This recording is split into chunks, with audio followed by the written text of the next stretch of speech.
before you get to work recording oral histories, we need to talk about ethics. Merriam-Webster's dictionary defines ethics as the principles of conduct governing an individual or group and a consciousness of moral importance. Basically, ethics makes up the rules that help keep us and our informants safe, so they're really important to know. Now, most oral histories aren't going to contain information that could be harmful to you or your informant, but it's always best to be prepared. Before you interview someone, make sure they have a full and complete understanding of what the interview is going to be about, what you'll be using the recording for, and what you're planning on doing with the recording once you're finished using it for your research. You can either keep the recording, destroy it, or look into having it stored at an archive. We'll talk about all of that later, but what you plan to do with the recording has to be discussed with your informant before you actually do the interview. It'll also have to be included on your consent form that you give your interviewer to sign, so keep that in mind as well. This brings us around to the paperwork.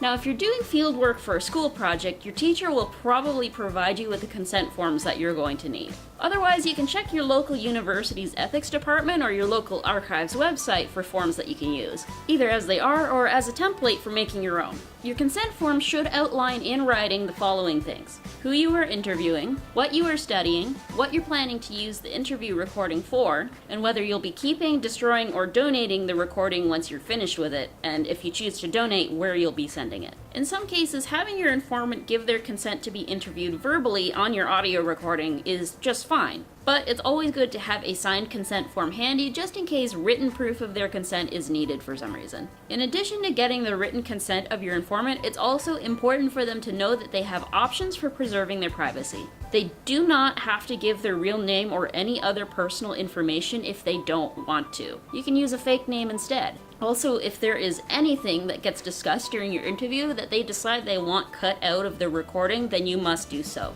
And as I mentioned beforehand, it is extremely important to discuss with your informant what they want you to do with the recording when you're done using it for your research, whether they want you to keep it yourself, destroy it, or donate it to an archive or a museum or a similar institution. You should also keep in mind when recording an oral history that some topics might come up that are emotionally charged or difficult for your informant to relive. For example, talking about loved ones who have passed away or reliving a tragic event that they might have experienced. If your informant decides that they need a break for any reason at any time, then stop the recording until they're ready to continue. And remember that your informant is allowed to stop the interview and withdraw their consent to be recorded at any time. If they decide that they don't want to do the interview anymore, then stop.